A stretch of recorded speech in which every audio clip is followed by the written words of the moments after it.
Exposición dirigida al docente Michel Sierra Navarro del área de Ciencias Sociales por parte mía de Víctor Vega del grado 11A. Hoy vamos a hablar un poco sobre el presidente Belisario Betancourt y también sobre Virgilio Barco.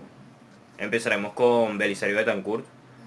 Era un doctor en Derecho, el cual se graduó en 1947, pero su carrera política había empezado antes, en 1945, cuando fue ascendido de periodista a diputado de Antioquia, para después pasar a representante de la Cámara por parte de Antioquia.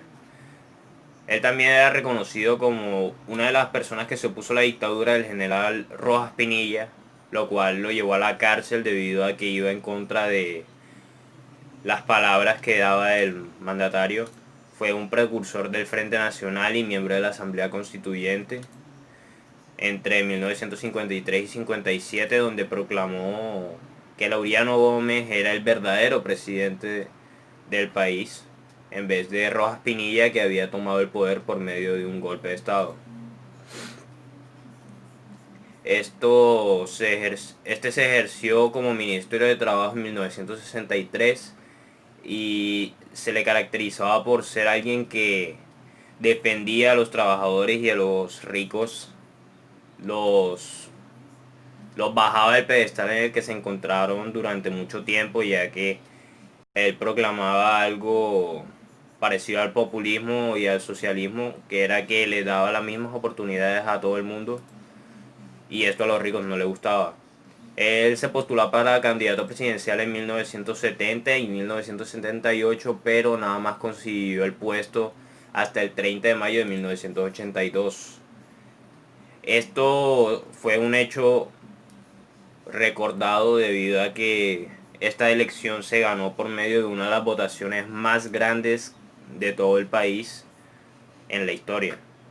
Y también esto se dio debido a la alta popularidad que él tenía por los hechos antes mencionados. En su discurso él proclamaba una paz nacional, la cual decía que iba a dejar que las guerrillas y el gobierno pudieran entablar un diálogo el cual llevara una resolución pacífica. También proclamaba una división del liberalismo entre los dos personajes que lideraban este. Él empezó su gobierno por medio de esto, el diálogo de paz, el cual después no se concretó. Que el diálogo de paz era para intentar desmantelar a las entidades ilegales y grupos armados como las FARC, el M-19 y el EPL por medio de diálogos pacíficos. Él fue galardonado por esto con el premio del Príncipe de Asturias por la cooperación iberoamericana.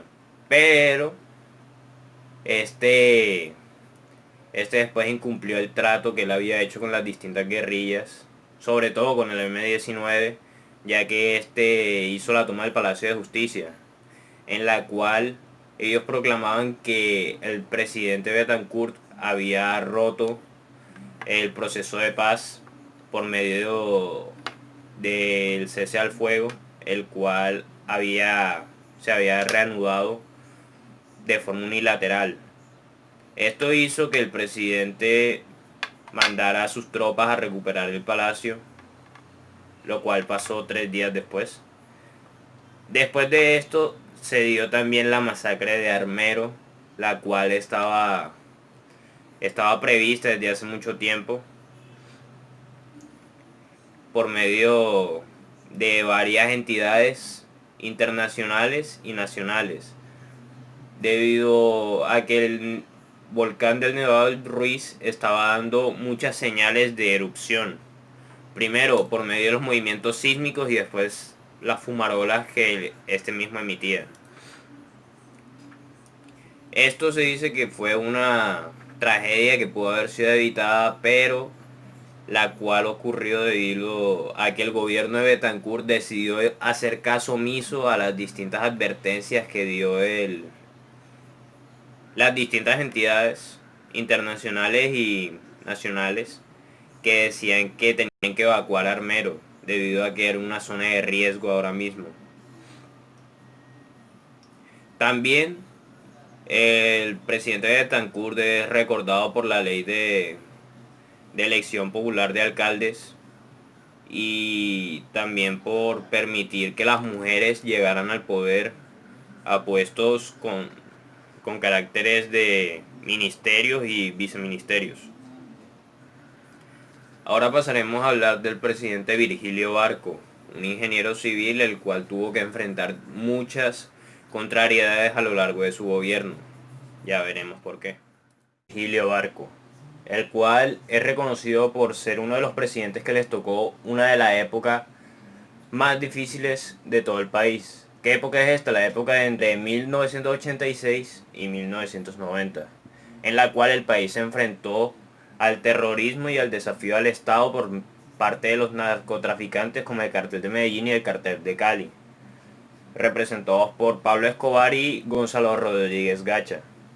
Además, también se entra en una nueva etapa, conocida como el fin del M-19, como guerrilla, ya que estos se pasaron a ser un movimiento político.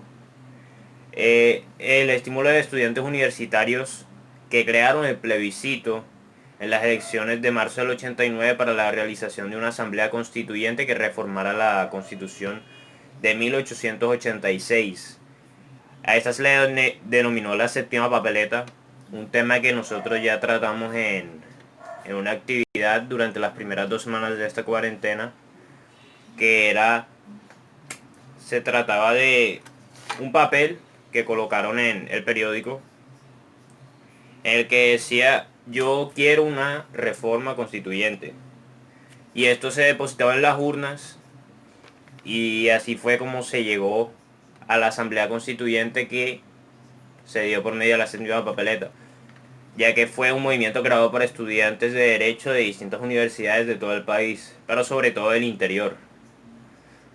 Además, el presidente Barco enfrentó con mucha audacia varias dificultades de seguridad pública, lo que sentó las bases para los procesos de la reforma institucional y económica que tendrían lugar en el gobierno de su sucesor.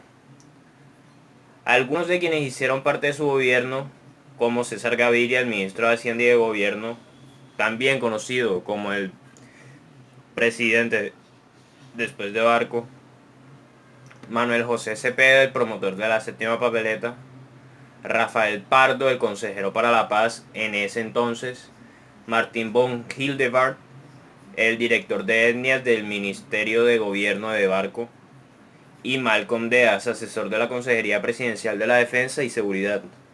A través de las intervenciones de estos distintos personajes se entiende la complejidad de la situación que enfrentaba el presidente Barco y la importancia que tuvo su periodo presidencial visto desde una perspectiva a mediano y largo plazo. Un ejercicio en el cual la Universidad de los Andes hizo una investigación académica sobre los presidentes colombianos, entre ellos del que estoy hablando ahora mismo, que de acuerdo con Carlos Caballero Arjáez, director de la escuela, una de las tareas de la entidad es el estudio de los presidentes y de sus gobiernos para suplir la inexistente cultura presidencial de dejar memorias, como si ocurre, por ejemplo, en los Estados Unidos.